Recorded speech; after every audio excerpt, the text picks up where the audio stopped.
கர்த்தராகிய இயேசு கிறிஸ்துவின் நாமத்தினாலே உங்களை நான் வாழ்த்துகிறேன்.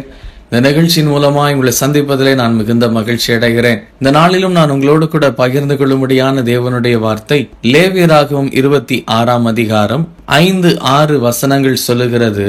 நீங்கள் உங்கள் அப்பத்தை திருப்தியாக சாப்பிட்டு உங்கள் தேசத்தில் சுகமாய் குடியிருப்பீர்கள், தேசத்தில் சமாதானம் கட்டளையிடுவேன் என்று சொல்லி சொல்லப்பட்டிருக்கிறது. இன்றைக்கு அநேகர் சொல்லக்கூடிய காரியம், எனக்குள்ள சமாதானம் கிடையாது, என் குடும்பத்துல சமாதானம் கிடையாது, சந்தோஷம் கிடையாது, நிம்மதி கிடையாது, ஒருவேளை சாப்பாடை கூட நாங்க நிம்மதியா சாப்பிட முடியல என்று சொல்லக்கூடிய காரியங்களை சொல்லி புலம்புகிறது உண்டு. எனக்கு அருமையான தேவஜனமே, வேதம் சொல்லுகிறது துன்மார்க்கனுக்கு சமாதானம் இல்லை என்று சொல்லப்பட்டிருக்கிறது. பாவம் நமக்குள்ளாய் நம்முடைய எல்கைக்குள்ளாய் இருக்கும் வரை நமக்கு சமாதானம் இருக்காது.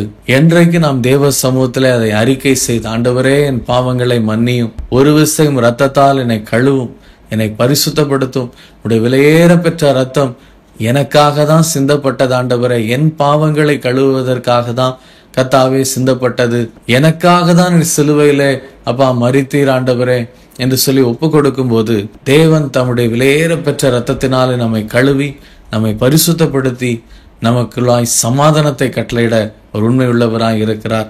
அப்பொழுது நாம் சமாதானமாய் வாழ்ந்திருப்போம், நம்முடைய குடும்பம் சமாதானமாய் இருக்கும், நம்முடைய எல்கையும் சமாதானமாய் இருக்கும். எனவே கர்த்தருடைய சமூகத்துல நம்முடைய பாவங்களை அறிக்கை செய்து விட்டு விடுவோம், அவருடைய ரத்தத்தினாலே கழுவப்படும்படியாய் ஒப்பு கொடுப்போம்.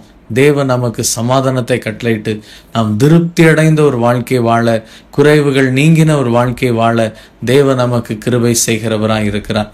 எங்களை அதிகமாய் நேசிக்கிற அன்பின் பரலோக பிதாவே, உம்முடைய குமாரனாகிய இயேசு கிறிஸ்துவின் நாமத்தினாலே இந்த நாளிலும் எங்களுக்கு நீர் உணர்த்தின உடைய வார்த்தைக்காய் நன்றியோடு உம்மை ஸ்தோத்திரிக்கிறோம் ஆண்டவரே.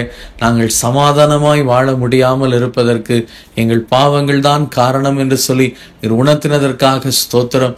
எங்கள் ஒரு விசையும் இரத்தத்தால் கழுவும் ஆண்டவரே. பாவ மன்னிப்பின் நிச்சயத்தை, அந்த பாவ மன்னிப்பின் சமாதானத்தை ஒவ்வொருவருக்களாய் கட்டளையிட்டு சமாதானமாய், திருப்தியாய், ஆசீர்வாதமாய், மகிமையாய் வாழ்ந்திருக்க கிருபை செய்யும்.